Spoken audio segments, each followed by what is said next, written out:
In today's video, we'll be diving into the Stirling Kit 4-cylinder turbocharged engine. We'll start with the unboxing of this product to look at the components inside.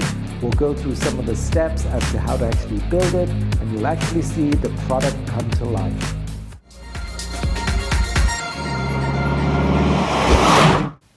Hello everybody and welcome to Classic Car ChitChat. My name is Kevin. Thank you for joining me today. Full disclosure, this is a model that I received from Stirling Kit for my honest opinion and review.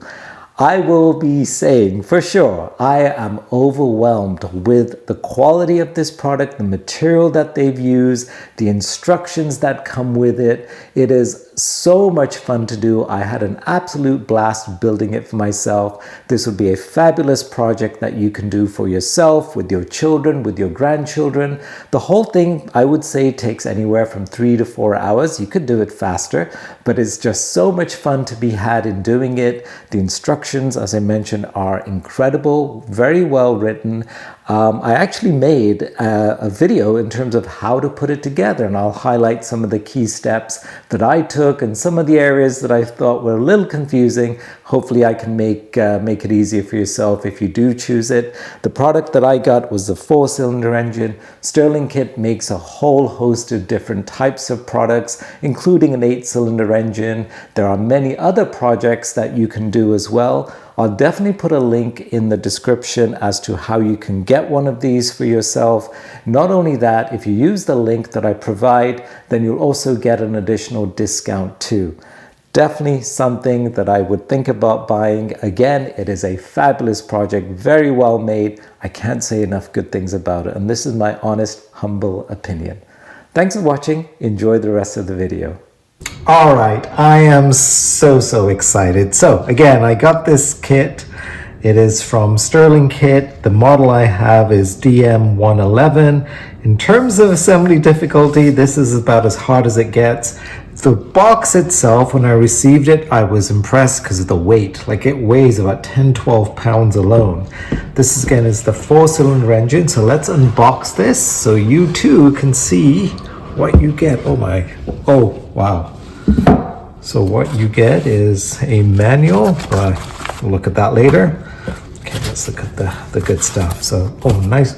Wow. This is beautifully packaged. All metal machined parts too. Ha! My God.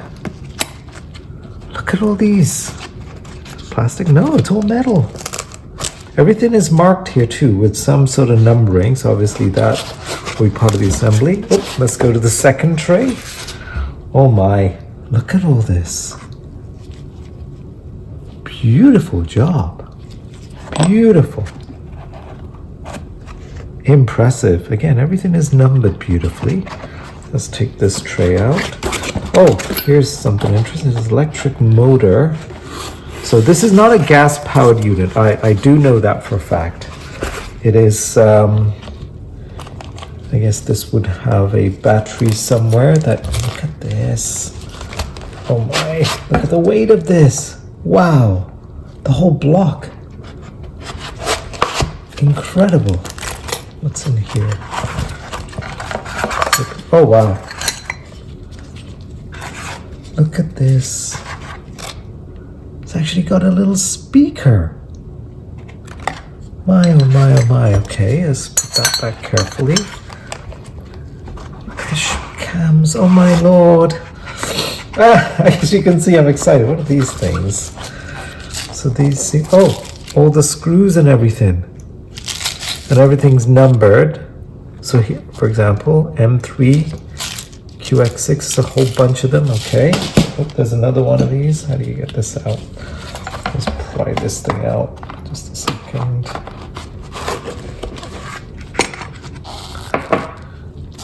Accelerator spring, water pump impeller. Wow. And there's some tools and stuff here too. I see that. All right, enough of this. Let's take a look. Let's get serious now. I'll put this back here for a minute. I have some basic tools as well. I'm sure there's going to be parts where I'm going to need some oil for lubrication. I've got basic precision tool set. It's one of those Amazon ones. I'll put a link if you like where I got this with electric. I've had this for a while now. A couple of pairs of pliers. Not sure what I need, what I don't.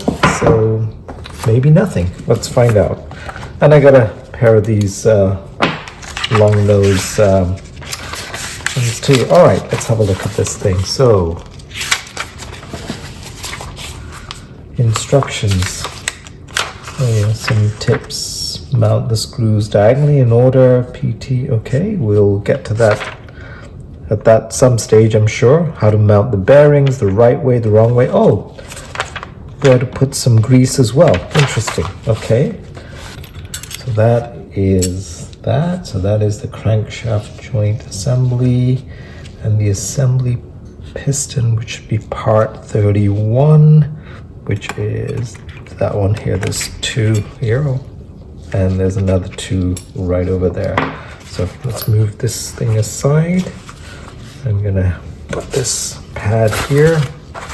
It's a little bit easier. Hang on a second. I'll do it like this so I have a bit more space and you can see it as well. All right, so if I do that, so that goes in this way. Very cool. All right, and add a drop of oil in here. But before I do, it's looking for part 25, which is the piston solder.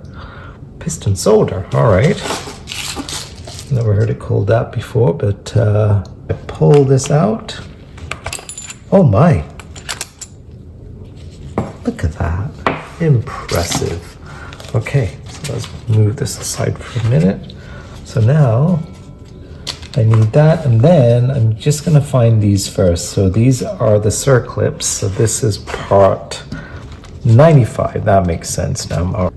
I feel like a kid in a candy store, honestly. Like I'm just, you know what, my head is bopping into the camera. I apologize. Let me kind of avoid that a bit if I can, but anyhow, let's put this here. I'm gonna add a spot of nice. I do like this.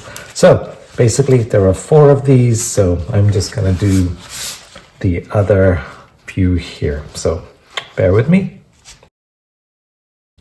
Much better. All right, so I think we are good. We have the 4 parts that we need here. So I am good with this.